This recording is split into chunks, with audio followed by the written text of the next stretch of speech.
నిన్న పార్లమెంట్లో మనం చూసాం.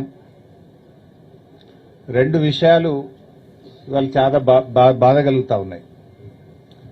ఒకటి, బీజేపీ ఎంపీ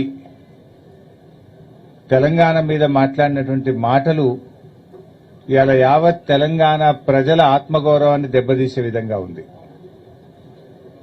ఇవాళ బీజేపీ ఎంపీ మాట్లాడిన మాటలపై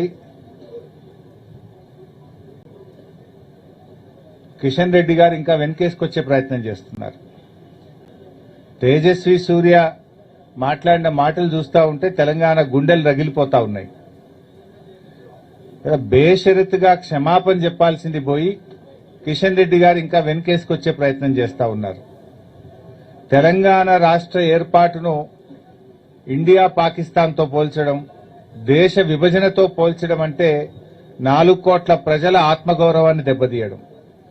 తెలంగాణ ఉద్యమం అనేది కేసీఆర్ గారి నాయకత్వంలో సకల జనులు 4 కోట్ల ప్రజలను ఒక్కటై పోరాడి ప్రజాస్వామ్య ప్రక్రియలో తెలంగాణ సాధించుకున్నాం. డాక్టర్ బాబాసాహెబ్ అంబేద్కర్ గారు రాసినటువంటి రాజ్యాంగంలోని ఆర్టికల్ 3 ప్రకారంగా తెలంగాణ రాష్ట్రం ఏర్పడ్డది. కానీ తేజస్వి సూర్య గారు ఇదేదో పాకిస్తాన్ భారతదేశ విభజన జరిగిందనే విధంగా దాన్ని మాట్లాడడం అంటే అమరుల త్యాగాలను, తెలంగాణ ప్రజల పోరాటాన్ని చిన్నచూపు చూడటం. ఇది ఇండియా పాకిస్తాన్ విభజనలాగా జరగలేదు. రాజ్యాంగంలోని ఆర్టికల్ 3 ద్వారా ప్రజాస్వామ్య పద్ధతుల్లో లోక్సభలో, రాజ్యసభలో బిల్లు పాస్ అయి రాష్ట్రపతి సంతకంతో గెజిట్ నోటిఫికేషన్ ద్వారా ఈరోజు తెలంగాణ రాష్ట్రం ఏర్పడ్డది.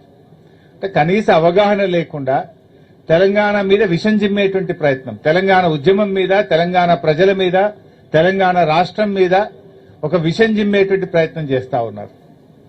ఒక ఎంపీ తప్పు మాట్లాడితే వెంటనే ఆ పార్టీ నాయకత్వం గాని, రాష్ట్ర నాయకత్వం గాని నువ్వు తప్పు మాట్లాడినావని బేషరతుగా క్షమాపణ చెప్పించాలి.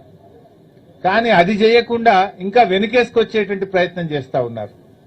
ఒకటి మాత్రం స్పష్టంగా కనబడ్డది, నిజంగా బీఆర్ఎస్ ఎంపీలు లోక్సభలో లేని లోటు మాత్రం నిన్న కనబడ్డది. బీఆర్ఎస్ ఎంపీలే ఉండి ఉంటే అప్పుడే